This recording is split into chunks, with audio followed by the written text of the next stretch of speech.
Good evening all of you. तो आज हम पढ़ेंगे राइबोसोम पर आधारित कुछ क्वेश्चनों के बारे में।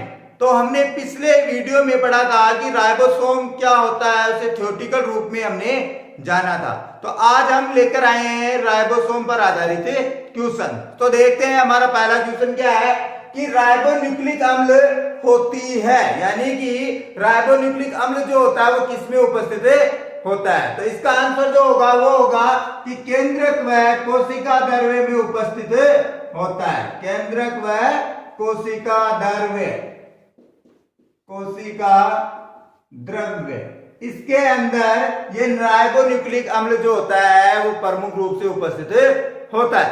फिर अपना दूसरा क्वेश्चन है कि राइबोसोम किससे निर्मित होते हैं, कि निर्माण किससे होता है राइबोसोम का। तो निर्माण जो होता है वो होता है राइबोन्यूक्लिक अम्ल और प्रोटीन से। किससे होता है? राइबोन्यूक्लिक अम्ल और प्रोटीन से इसका निर्माण होता है। तो हम इसे लिख सकते हैं कि आरएनए प्लस प्रोटीन। क्या लिख सकते हैं? आरएनए प्लस प्रोटीन से इसका निर्माण होता है। आरएनए का मतलब राइबोन्यूक्लिक अम्ल, ठीक है। तो फिर अपना तीसरा क्वेश्चन है कि राइबोसोम का निर्माण कहाँ होता है, यानी कि जो ये राइबोसोम बनते हैं वो कहाँ बनते हैं। तो राइबोसोम का निर्माण जो होता है वो होता है केंद्रिका में। कहाँ होता है? केंद्रिका में। तो इसका आंसर हो जाएगा केंद्रिका।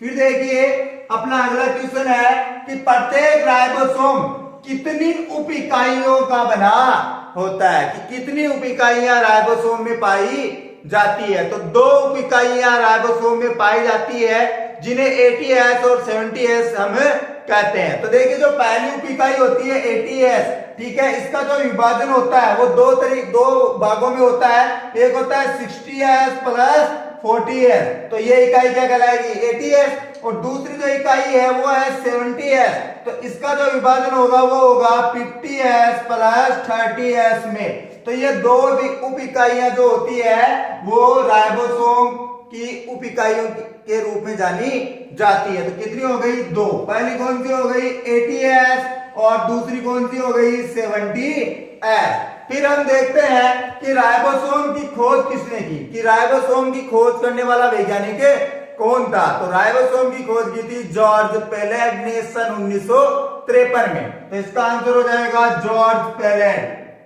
जॉर्ज पेलेट कब की थी? 1953 में राइबोसोम की खोज की थी।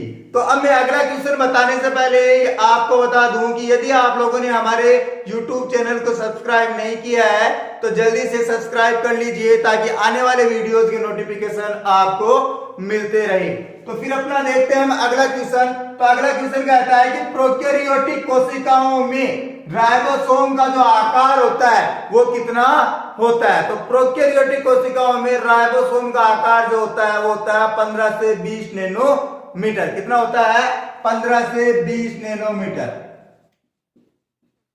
ठीक है। अब अपना अगला क्वेश्चन है कि राइबोसोम की बड़ी उप इकाई पर कितनी साइट होती है। साइट यानी कि कितने स्थल पाए जाते हैं राइबोसोम की बड़ी उप इकाई के ऊपर। तो बड़ी उप इकाई कौन सी है? अपनी एटीएस है। कौन सी है?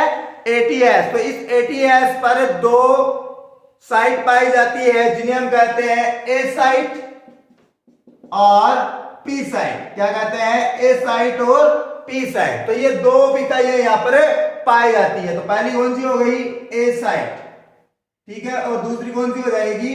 P site. फिर हम बात करते हैं कि कोशिका का इंजन। अगला क्वेश्चन है अपना कि कोशिका का इंजन किसे कहते हैं। तो कोशिका का इंजन जो कहा जाता है वो कहा जाता है राइबोसोम को। किसे कहा जाता है? राइबोसोम को। तो इसका आंसर हो जाएगा राइबोसोम। फिर देखिए अपना जो अगला क्वेश्चन है वो है कि राइबोसोम जो होते हैं वो किसके निर्माण में सहायक होते हैं, यानी कि कार्य। राइबोसोम का कार्य क्या हो जाएगा कि प्रोटीन निर्माण की क्रिया करता है। किसकी क्रिया करता है? प्रोटीन निर्माण की क्रिया करता है। तो ये हो जाएगा सहायक हो जाएगा ये प्रोटीन निर्माण में। किसमें हो जाएगा? प्रोटीन निर्माण में। तो अब मैं आपको बता दूं कि ये जब ये प्रोटीन निर्माण की क्रिया करता है या प्रोटीन का जो निर्माण करता है, इसलिए राइबोसोम को एक अन्य नाम से भी जाना जाता है, प्रोटीन फैक्ट्री। क्या कहा जाता है इसको? प्रोटीन फैक्ट्री के नाम से भी जाना जाता है और इसे कोशिकांग के अंदर कोशिकांग के नाम से भी जाना जाता है। क्या नाम बोला मैंने? कोशिकांग के अंदर कोशिकांग, कोशिकांग के अंदर कोशिकांग के नाम से भी इन्हें जाना जाता है। किसे? राइबोसोम को। तो ये अपना वीडियो यही समाप्त करता हूं और आगे मैं ऐसे ही बहुत सारे क्वेश्चन आपके लिए लेकर आता रहूंगा। तब तक के लिए धन्यवाद।